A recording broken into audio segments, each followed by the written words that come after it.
This is technology that could help us react faster to an incident. We get that weapon on camera and that weapons detection algorithm is there. The faster we get there, the faster we could stop that threat. That's the truth. And that's an active shooter situation. You just want to get in there and you want to be the first ones on there and you want to keep going until you find that threat and eliminate the threat.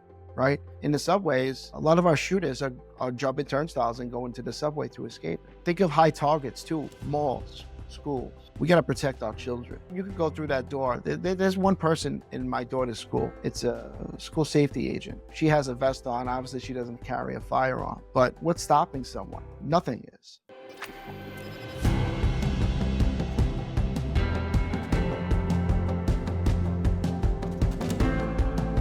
Welcome to the Peak IDV Executive Series video podcast, where I speak with executives, leaders, founders, and changemakers in the digital identity space. I'm your host, Steve Craig, founder and Chief Enablement Officer at Peak IDV. For our audience, this is a video first series. So if you're enjoying the audio version, please check out the video recording on executiveseries.peakidv.com, where you can watch this full episode, read the transcript, and access any resources or links that come up in today's conversation. This is episode number 29 of season 3, and I'm thrilled to introduce this week's guest. He is Lieutenant Detective Commander Michael Ricupero of the New York City Police Department. Lieutenant Ricupero oversees the facial recognition section and the specialty units that fall under the NYPD's RealTime Crime Center. Lieutenant Ricupero has served nearly 20 years in the police department and was assigned to the RTCC in 2016. He's got a unique skill set, which includes expertise in law enforcement, link analysis, facial recognition, law, social media, and he frequently features in press and media for the Crime Center. Welcome. Thank you so much for making the time to be on the podcast. Steve, thank you so much for having me. Really going to enjoy this. I really am. Excellent. Well, I see that you have a different shirt. I always try to wear my NYPD hoodie to fit in. What's the shirt that you're wearing? I love it. I like your shirt. I love that's an original one. That's original. I love the original stuff.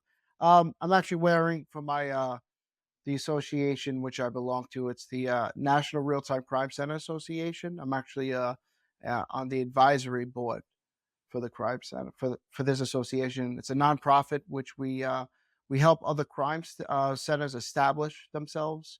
If they're not established, if they may have any questions about starting up a crime center, we help them. It's we obviously don't charge them any money or anything like that. We're just here to help and build that network. It was started about 4 years ago, 3-4 years ago, on the west side, on the California side, Elk Grove, and since then we have over right now in the United States over 300 plus real-time crime centers, and now all over the world, Australia, England, Canada's getting very big with crime centers now. So the concept is evolving, which is nice to see. We just had our conference in Arizona, and we were overbooked. We had to turn people away. That's how people are interested in the concept of the real-time crime center and the technology that comes with it. That's amazing. I think anyone watching this episode knows New York City. They know NYPD, but can you share more what real-time crime centers are, what they do? Real-time crime centers are exactly what that word is. We try to react in real time, right? So as soon as the job happens, we get moving. We do our data checks. We do a location analysis. We listen to the 911 audio. We dissect it. Anything that we could give. And of course, the most important thing we do is probably look at cameras right away. If we have any cameras in that area, so we could give that to the patrol officers in the field, because if it's let's say a shooting, we want them to know what the shooter may be wearing. If we have that video, it's very important.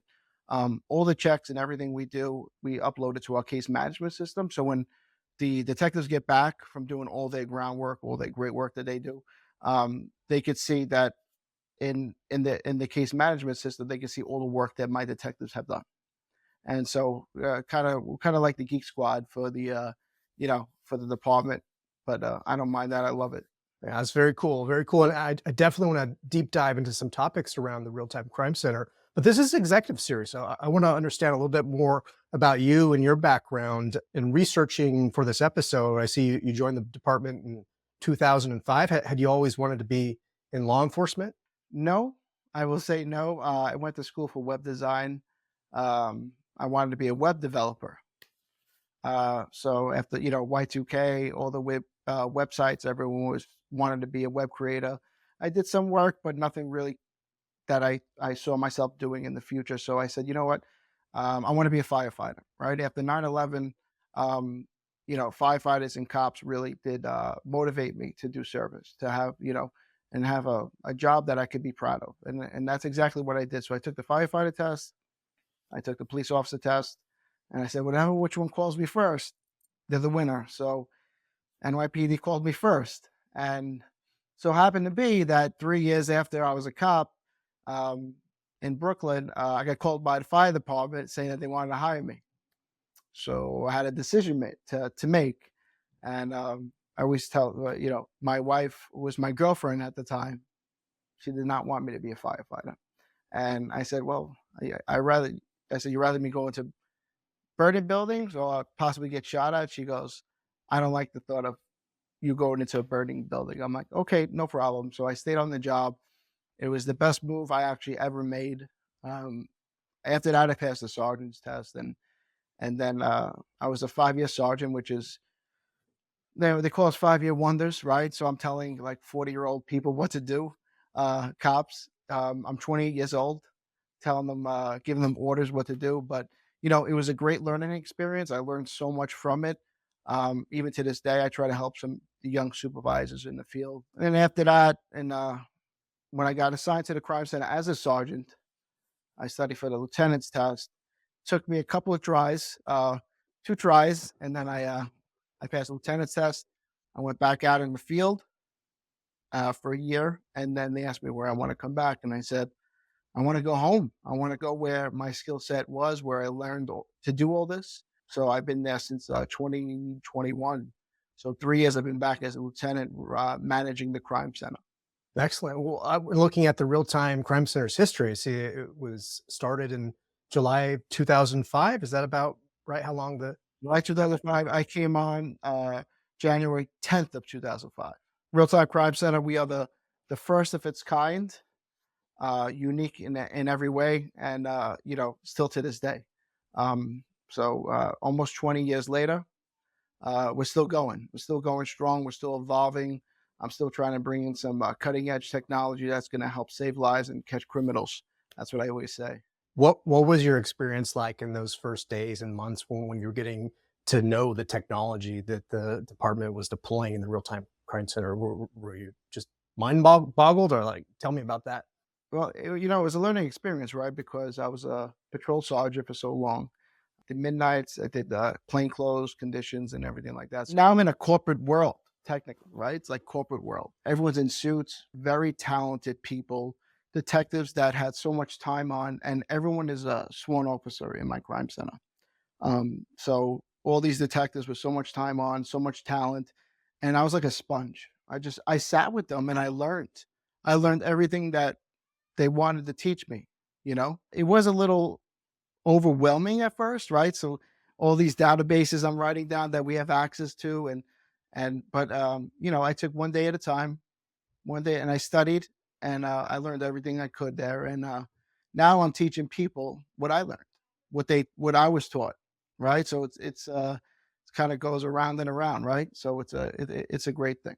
Yeah, I envision this like Men in Black experience where you're Will Smith coming into it, and then going down that elevator. Everyone always wants to come in to the room that no one knows about, right? But it's special to me. It's not like that, but a lot of great detectives came through that door and still are in there today. And you know, I say I wouldn't be where I am now because of my detectives and my cops in the crime center. They make me look good.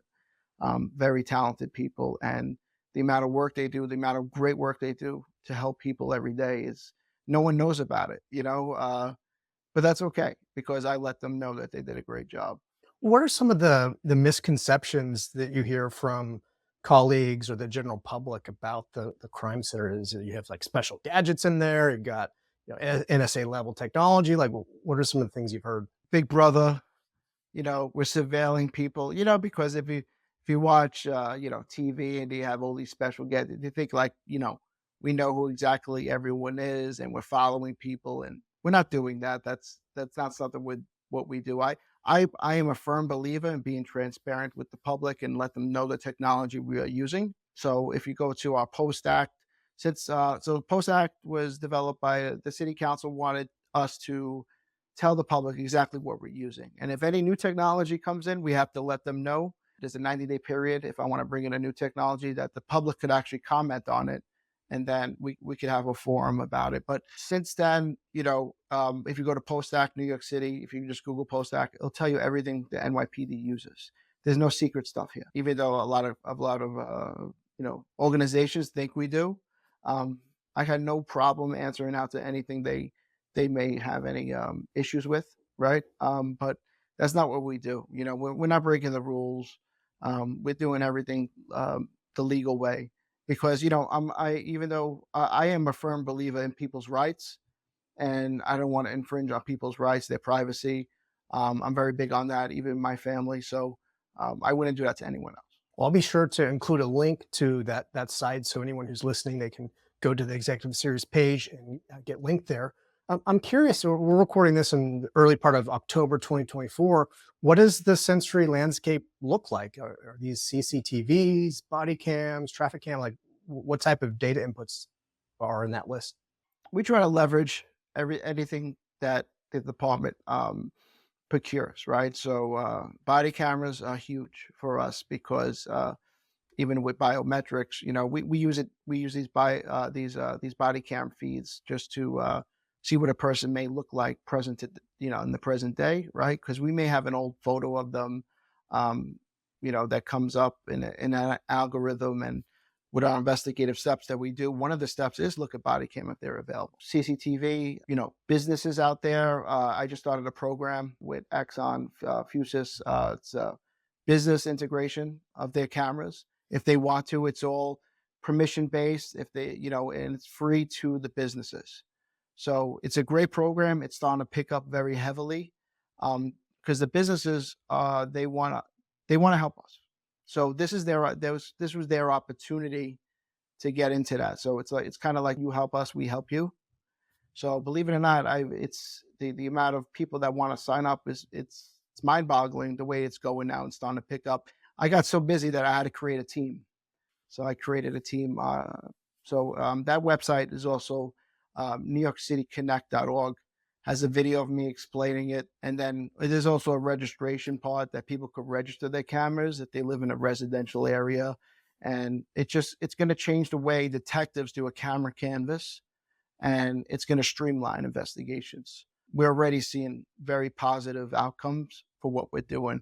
And to me, that's so worth it. So worth it. If we could catch criminals, save lives, like I said before, that's my main job. Anything, always improving our cameras, of course. We're always looking for the newest technology. We haven't implemented really any AI yet in the New York City Police Department. I could say that. But we do everything the right way. We do it responsibly, and that's the way to go. And I'm a firm believer in that as well. So if you're a resident and you have like an Amazon Ring camera or one of these other for home security, you have the ability to connect that to the New York City's system. Is that what the Connect program will do? The Ring camera, unfortunately, is a motion sensitive camera, so it doesn't integrate. But they could register the camera, and I have mine registered. I was the first one to actually register my house cameras. So I'm not just, I just don't talk the talk. I walk the walk. I want the police to know, because I'm not home all the time, right? I don't know what happens over here. If something does happen, they know they could contact me by that access. But the integrations, again, the greatest thing about this is that I get to talk to the community, and I get to tell them about the program, and I get to tell them about all the success that we have with the program. And it's free of charge. New York City is not charging anyone to put this to stream the integration device to the encrypted site that it's only a select few can see, and it's confidential as well. So, those crime reduction cameras that we have, they're great. They see from eye in the sky, but now that we're leveraging closer, to a person or to a vehicle, you can make out more of the characteristics of the face, what they're wearing, what kind of shirt they're wearing. It's going to really change the way we streamline those investigations and get that information out a lot faster. Yeah, the camera quality has really improved in the last 5 years from these Crazy. low res pixelated to now you've got these 4K night vision cameras that can They see color. It's afford color. It's color. color. Yeah. It's the 4K cameras are like $100 now on Amazon. Yeah. You can put them all around your property, which is great. And More for, and now I saw a 6K, and I'm like, all right, now you guys are getting a little out of control. Now let's perfect 4K because I'm a 1080p guy.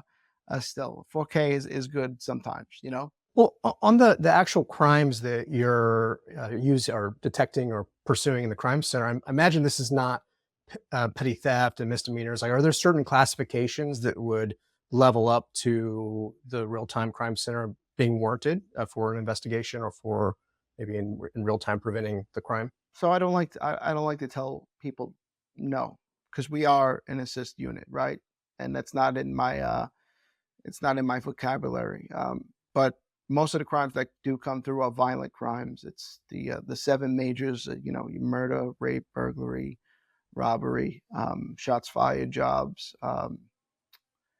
It's a lot of high volume, um, you know, felonies. Misdemeanors are turning into patterns now. So I don't like to shy away from those because I like to hit those hard too. But you know, we see, you know, we respond and we respond out on the field as well. Not a lot of crime centers respond in the field. We have a van that we could take out there that we could do everything that we do in the crime center, we could do in the field. So we respond to terrorist attacks. I've been to a couple of active shooter situations, uh, police involved shootings, wanted, you know, could have a barricaded prisoner, barricaded perp. So anything that we could help. We've actually gone out. My investigators have actually gone out and made arrests right outside. Yeah, yeah. So every day, no day is like you know, ordinary in the crime side. You never know what's going to happen in New York City. In preparation for this interview, I watched this show that's on HBO Max called Real Time Crime, and they featured the NYPD center. And part of that episode, they covered the story of the murder of a 15-year-old child, Alessandro Guzman Feliz, known as Junior. And the Real Time Crime Center had a really important role in bringing justice to Junior and his family. I'm curious if you could share details about that, if you were involved or if you know others that were. I mean, I was a sergeant at the time in the crime center, and you know, the investigators, like and I always say, like, you know, I oversee them, but they're the ones really doing the work. And what we did in that case is that we did social media dives, and we would get, you know, the community was giving us a lot of great tips, believe it or not. When something like that happens in New York City, the city comes together and really they want to catch the criminals that did this. And this was that case right there. So we were getting, you know, some leads, some tips, looking at social media. Then we would get some video from, you know, from that bodega. The video was pretty good. And so then we use our, you know, our facial identification section, our unit to ID one or two. And then it just streamlined from there. Then we were looking at, once we ID that person, which is always a possible lead, just to let everyone know, it's not probable cause to make an arrest. It's just a lead. Then we would look into their social media, and then we would see the other people that were involved. We could tell, and then we would do this. The detective squad would request more facial rec. We did that. We gave them more leads, and there was quite a few that were arrested in this whole thing. I think it was more than 10. I'm not sure. They all got convicted, and most of them got life sentences, I think. You know, the worst part about that was watching that video over and over again because you know, it's I didn't want to miss anything. The detectives didn't want to miss anything. So, you know, when they asked me to be on this, you know, to be on the show, I definitely wanted to do it right off the bat because I wanted my detectives and investigators get that recognition that they did this, and they helped, you know, bring that family closure. You know, it was a horrible incident, one of the worst I've ever seen. Yeah, it was gut wrenching to watch. They had some of the actual footage there. I think they blurred parts of it, but I it think he just collapsed a shows. block away from the hospital too. He collapsed a block away from the hospital on the corner. Yeah, that just breaks your heart when you see what had happened. Well, I'll be sure to link to that episode. I think it was a fascinating piece from HBO Max, just in terms of what this center does, and there's also other episodes for other departments around the country. No doubt, your center has helped solve hundreds, maybe thousands of cases. Are there any more recent cases that you could share, perhaps in the last couple months, or something that you could tell us about? I mean, every day we get, unfortunately, we get elderly attacks.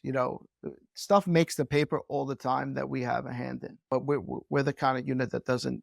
We don't need the recognition. We don't need to be saying that. Oh, it was because of us.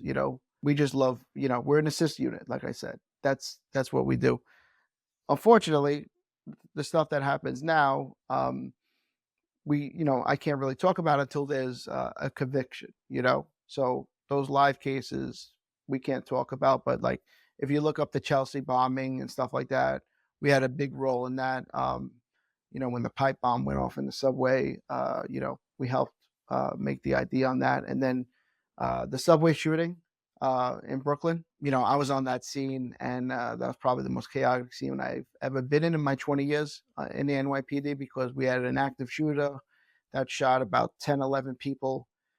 Thank God he didn't kill anyone, but we didn't know where this guy was, because the cameras were not working properly at that time. So we didn't know if he was, going to come out of come out of an entrance. So we had to do a grid search around, and it was a bunch of moving parts in that one. So that was a great example of us doing what we do in the crime center, doing our background checks in the field, because we got that van, and then we did some facial rec in that case too. So it was great. At the end of the day, he gave himself up like the next day.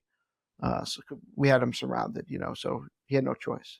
Yeah, when your face is suddenly all over the media and all over socials, it's where are you going to hide? Be able to catch you anywhere you go. You know where to go. You've mentioned a couple times this response van that you have, and preparing for the episode, I read an article about that, watched a video. This emergency mobile response van is dedicated to one of your fallen NYPD heroes, Detective Joseph Palillo. Is that Yeah, Palillo? Is Joe that how you say Joe his name? Joe Paolo. Yeah. Can you share more about this vehicle? Like, what kind of technologies are leveraged? You mentioned facial rec. Yeah, so we had an older van, but when I got back to the crime center, I wanted a newer one with some newer technology, newer computers, dual networks, Cradle Point, to in case one connection goes out, we have another one right then and there. I learned from the Brooklyn shooting. Cell phones do not work in mass incidents, and everyone's trying to use their phone, right? So I wanted more than one network, just in case one network was down, I could try the other network, right? So the van was really built of the failures of the previous van and what we learned. And, we were doing grid searches on pieces of paper. So we went into the school that was nearby, that we locked it down, and we took in a clipboard, and we were doing grid searches, detectives printing out Google Maps. And I'm like, when I got back, I was like, there's got to be a better way. So now we have a 55-inch surface hub in that. So now we could do a grid search right from there. It could be the command post, and we could send the units, right. We could draw on it and everything.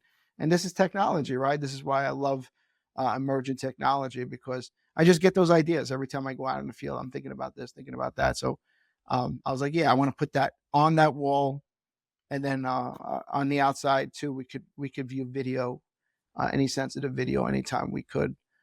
So the police foundation was a big part of that. They donated the money for us for that van, which they started the RealTime Crime Center. They gave us the money to start the RealTime Crime Center. So the New York City Police Foundation, I definitely owe a lot to.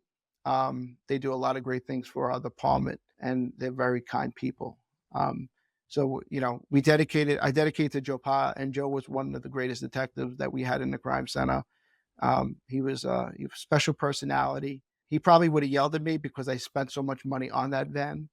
But it was nice to have his wife, Josephine, there and his family there and at the dedication. And I felt like I did something that everyone should do, right? We never forget the heroes of our past. We always keep their memories alive. And that was my main goal in this.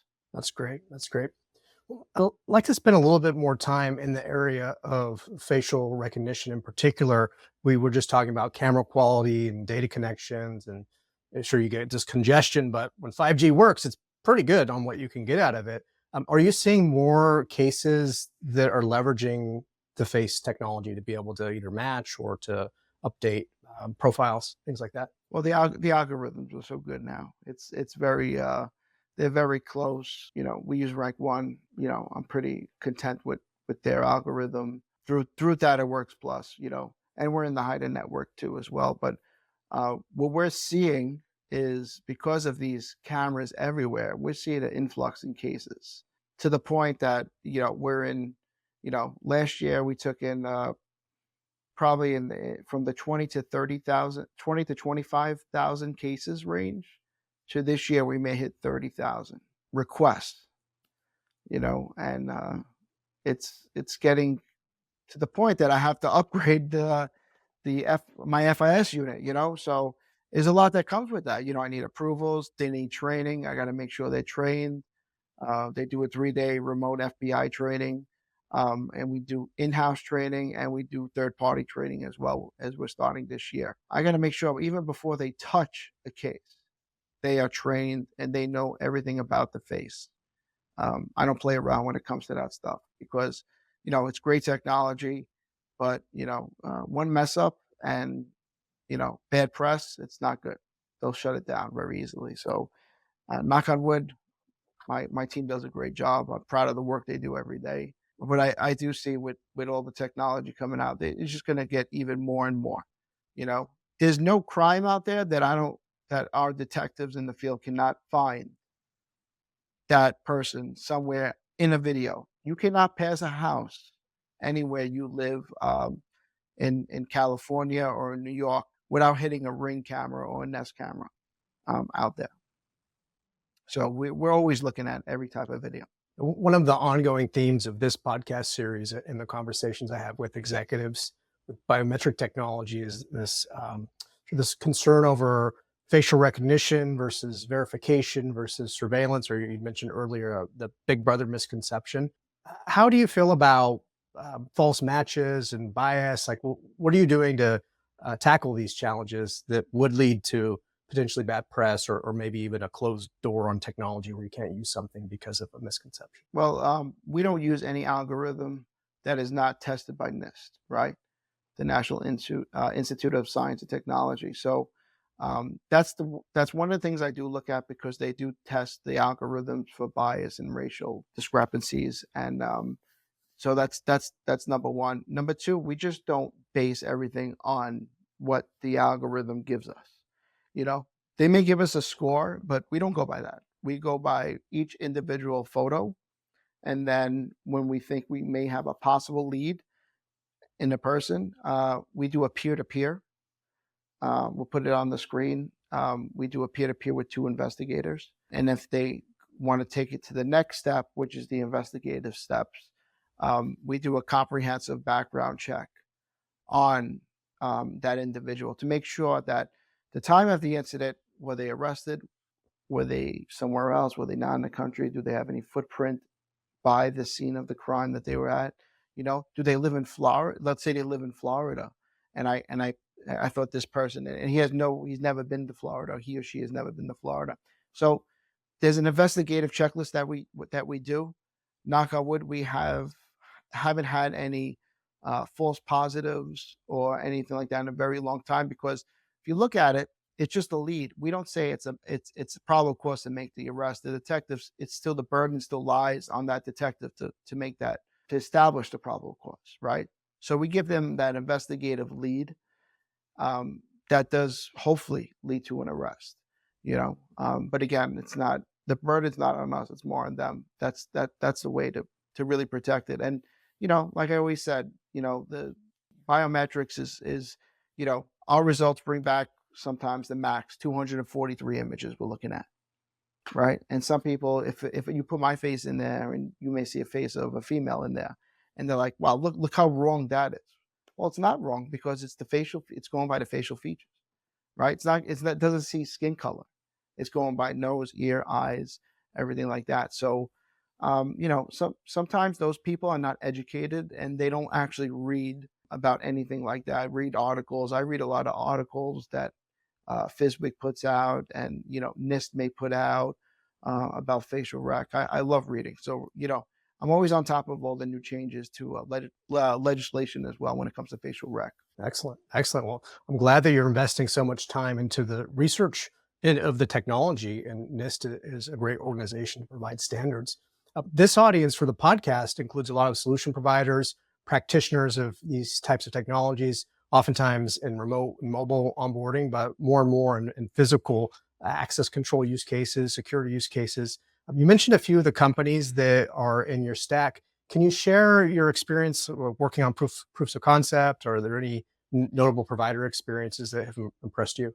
I could say I worked on some proof of concept with some biometric companies, and you know, uh, very impressed with with the new technology coming out, especially the live face recognition. I'm very interested to see where that's going to play out in the next coming years. Is that going to be our new one to one? Because we could right now we're at a stage that I think facial rec is gonna it's gonna take it to the next level, right? But we got to do that in a safe way. So you know I think we all have to get together in the community and say, hey, this is how we're going to use it, and we don't want to we don't want to infringe on people's rights on on their privacy. I think having that discussion internally and with outside agencies and with biometric companies, I think we should come up with some type of legislation or something like that that protects the people, protects the officers using it, and also protects the country, right? Because it could be used as a great tool. And I'm not just talking about catching criminals. I use as example all the time. My mom has Alzheimer's and dementia, and my greatest fear is not being able to find her. And I want to be able. If technology is out there to help people like my mom or any special category missing autistic children that we lose, that we can't find, or missing children, I think we should be able to leverage that technology in a way to help bring those families back together. Those are really good use cases for the technology besides crime fighting and finding missing individuals. People don't know, like we get a lot of requests from the hospitals too to identify people, and we do it. We'll do it for them, and it's bringing those families closure. So facial recognition could be used in a lot of ways, not just catching criminals. Can be used to bring closure to those families. It's a big deal. It really is. No one wants to ever hear that someone is missing in their family, and then never to be found. There's so many cases like that. It's mind-boggling. And in a city the size of New York, with the number of buildings and places, it's like you could very easily be lost in that without having that I get technology lost though. to find you. I get lost. I get lost all the time, even where I live now. That's funny. Well, for companies that might be watching this that sell these types of solutions, what advice do you have on how they can best serve law enforcement? Because many of these companies work like financial services and banking regulation, but for law and government, are there engagement models that you find work really well? Like, how do you like to work with companies? I like the proof of concept use case scenario is that before I procure a product, I want to test it out. So my advice to them is to, free proof of concepts. If you believe in your product and you believe that it works, and everything you tell me that it's going to do, when you show me that great PowerPoint and how great it is, I want to see it live. I want to see it in an environment that I'm going to use it in, because everyone uses technology differently. Every department uses facial recognition differently. They may not have the strict regulations that we have. They may be more lax. So I always will tell them, always listen to the customer, what the customer wants.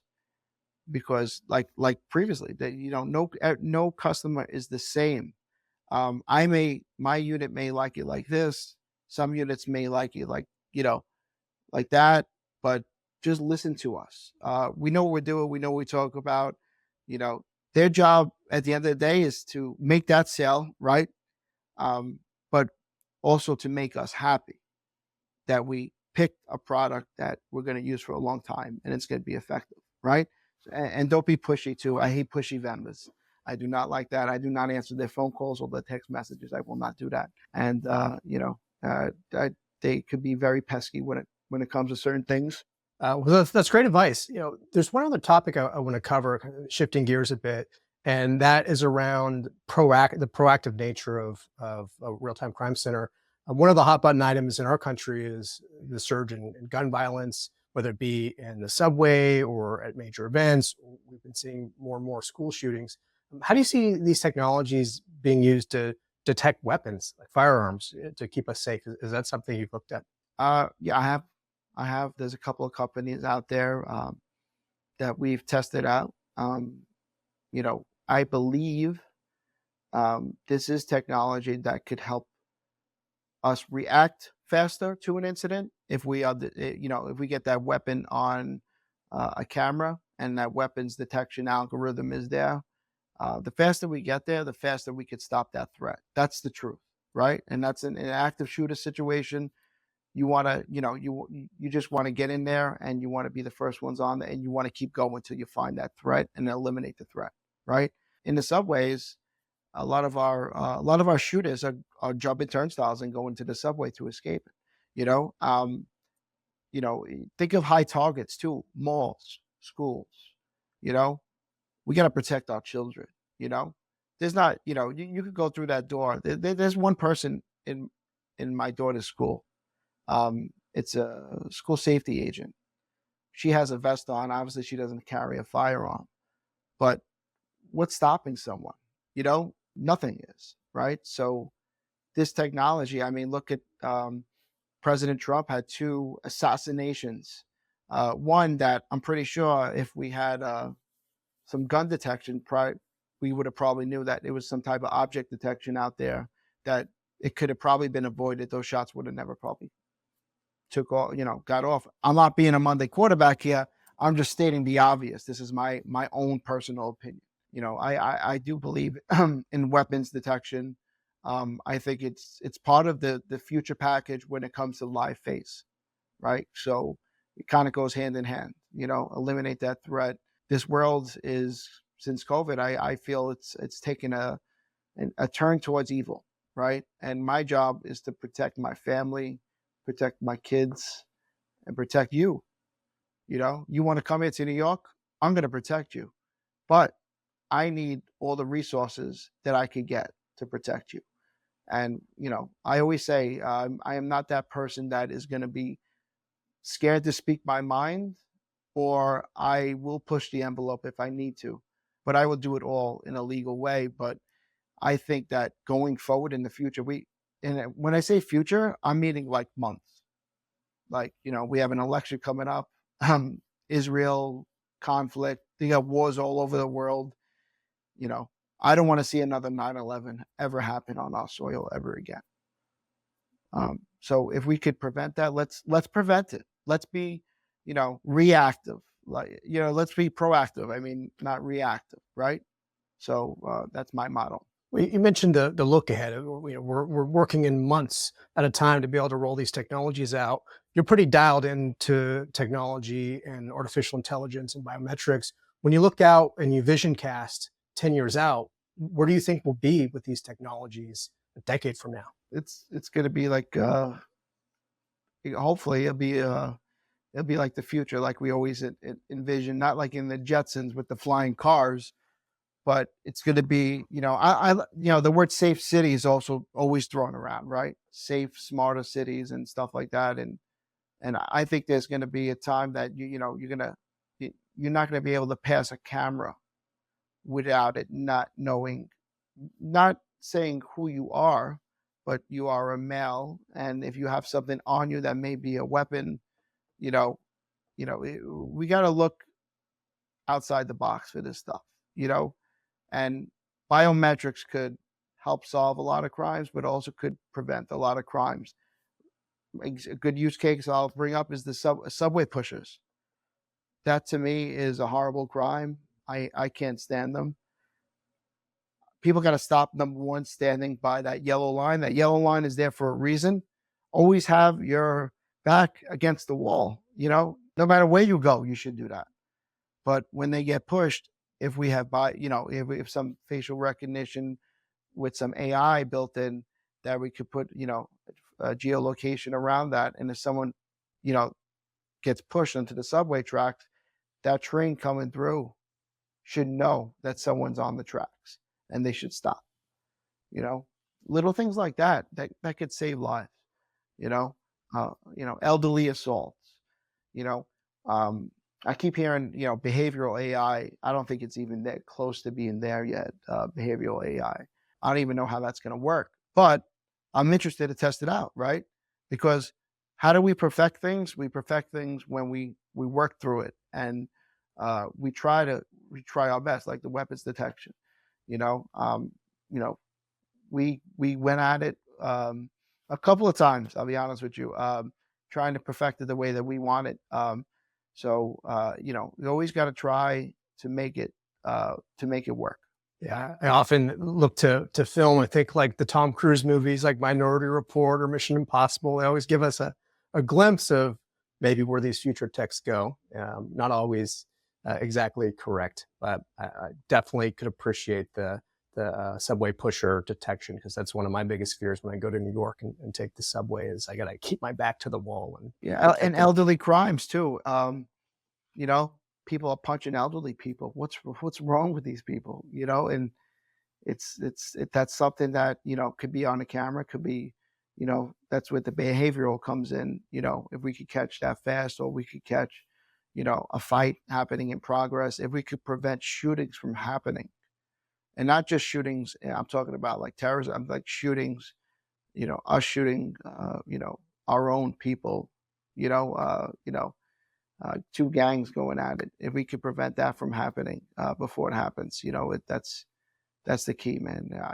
I don't want to see people hurt. No one wants to see anyone hurt. And the last couple of years in this country, I feel like there's a lot of elements out there that can be very bad for our future. This is a little random and slightly off topic, but what do you think about augmented reality technologies, like what Meta and Google have done with glasses or overlays? Do you see that in the not too distant future? Love it. I love it, because it kind of puts you in that area, but you're not in that area, right? But you could still safely look around to see what's out there live. I've saw a couple of models at the beginning stages, and I'm like, oh, I want to try that so bad. Again, that's something that needs to be tested. And how is it tested? They could test it at their companies. That's great. I'm sure they got a lot of qualified people. But let police test it out. Let us test it. We are the end users of these products. So we should be testing out that stuff. But I think it's great. I saw a couple of models, and I want to get my hands on it, because I just want to see what's around in that area, and just to see what I could see, and think about use cases for that, right? Because right now there may not be that many, right? But let's not wait till there is a use case. Let's come up with our own use cases and be smart about it. Yeah. Well, I certainly could use it in New York. Instead of staring at my phone, walking around, trying to find where I'm going, I could just... Very dangerous. I tell people all the time, never put your head down in New York. And that's anywhere. Never put your head down. Don't be on your phone when you're crossing the street. Come on. These are common things, common sense things that our parents have taught us. They would hit us in the back of the head. What are you doing if you do something? You can't do that anymore these days, unfortunately. Post-pandemic, I feel like there's been a lot more of that. People on their phone everywhere they go, walking, crossing streets, driving. It's really crazy how much that has picked up, but I digress. Well, Lieutenant, we're coming up on time for this episode. I've really enjoyed this conversation, but before we wrap up today, one of the things I do in the series, I like to share a little bit more about the person behind the press release or behind their profession. And I'd love to hear what you do with your free time when you're not serving and protecting in the NYPD. What do you do outside of work? I'm a very big sports fanatic, and I'm a very big basketball fan, love my Knicks. And I love my girls play basketball, so I love coaching my daughter's basketball team. How I find the time to do it, it's uh, it's hard. It's not easy, but I've never missed one of my daughter's games. And practicing with her outside, it's everything that a dad would want in his life. So, you know, my advice is to all the if any officers are watching this or any profession, doesn't matter. You don't have to be an officer. Your job could be stressful too. Just have an outlet that you could, take that stressor away. And my stressor is watching my daughter play basketball. And now the other one's coming up and she's going to start playing and taking them to basketball and interacting with, the parents and stuff like that and seeing them grow and seeing them get better and teaching them. And I still play too. I may not look like a basketball player, but I still play on the weekends. I'm a weekend warrior. So I play with a bunch of guys at a local school right by my house every Saturday. I love it till I get hurt, and then I say I'll never play ever again. But I still play, So yeah, that's one of the things I really do love to do, and spend time with my family. If any chance I could, I will spend time with them because family is everything. I do this for them. I really do. Got to watch those explosive moves on the court on your Achilles. You don't want to pull one of those. Yeah, I got screw in one. I got a screw in one knee, and I still play. So, nothing stops me. One day I'll probably have to say, hey, I can't play anymore. But I think I'm far away from there, right? Because you gotta love what you do, especially on the weekends, and get that stress relief out, and then start fresh the next week. And then that's why working out is important too, eating right, all that stuff, right? So I'm curious, as a leader in law enforcement, do you like crime shows, whether it be like true crime or a show like Dexter, or is that just too close to work? And I it's like, love Dexter. I'm actually watching it now with my wife. We're rewatching it. It's like the fourth time we watched it. And it's interesting when you watch those shows because you're like, I wouldn't do that, or oh, good thing they looked at, So it's like you learn from it, but I'm not a cop buff. I don't watch like NYPD Blue and stuff. I can't watch that, things like that. But I do like the documentaries that are coming out are fascinating. On Netflix and Hulu, and one thing I will tell you right now is that the Gilgo Beach case is going to be very interesting in the next year. You're going to find a lot of things that this guy did, the serial killer did. He may go down as one of the worst serial killers we ever had in this country, the Gilgo Beach killer. So they'll make some documentaries on him very soon. It's too fresh, but it's people should learn, hey, there's evil out there, man. There's evil out there. Doesn't matter where you live. You can live in a rich place like was that the brothers that the Melendez brothers, killed their parents. Crazy, horrible, but they had everything, right? And they would just they went crazy and they killed their. It's horrible. That's horrible, and that's that evil that I talk about over and over again during this podcast. That's out there. I asked about Dexter because I too have like rewatching the series. I did a recent vacation out to Florida. I went on a cruise and I downloaded season 1, 2, 3 and rewatching those because I watched them when they came out on Showtime, like back in the day. I'm old enough. Yeah, of course. And I watched the newest one. I loved it. I thought it was great. Breaking Bad's one of another favorite show of mine as well, because with the whole how he fooled everyone, and then his brother-in-law was a DEA agent, and the fifth season was amazing. But Dexter's one of my favorite shows, I will say, probably of all time, because it has so much. Every season is not like the previous seasons. It's new, and it's it's what happened in those episodes. Like they kind of foreshadow what happens eventually, so you kind of pick up on that. Well, you think about the technology that they were using. Like they didn't have genealogy, DNA. They didn't have these biometric search engines. They didn't have location tracking on these cell phones, which we all use. Yeah. Can you imagine Dexter in today's with cameras. He would never get away with what he got away with. It's one season. That's It's it. not He's even. busted. It's like 3 episodes, Yeah. you know, and like, yeah, you know, but you know, it's kind of good the way we have our technology, where we've come, right? And my advice to companies is don't stop. Just keep doing what you're doing, and you know, show me what you got. I want to see it. You know. Yeah. Well, that leads to one of my last questions for those that are watching or listening to this. What types of conversations would you like to entertain? Not to like pester you and follow up, incessantly, but what are you interested in hearing from the market? I'm always a fan of you know, cameras. Obviously, I'm big into these these the fishbowl cameras and the full lens cameras that have come out, and you know, how we could integrate, how we could get our get these things set up without the whole process of building a camera and stuff like that and putting everything into it. I want things to be done easier, and that's where AI comes in, right? So AI should make our lives easier, our everyday lives. Help us write emails, help us write memos, help us write articles. Let's say, whatever could take us, take our time and bring more time to focus on investigations. That's what it's about. And a lot of people sell me on AI and AI and AI, but they don't know what I want it for. Less, there's less cops out there. So when it comes to taking a police report can be timely. I want to there's some companies that say that they could, off the body camera, they could generate a police report. That's something that I like to see. That's something I want to see. That's how the RealTime Crime Center came about in 2005 as well, because after 9/11 we had less cops because a lot of them retired. So we had that need for technology that we had to bring in, and we did bring it in. Now we're seeing that defund the police. No one wants to be a police officer anymore. It's sad. It's a great profession.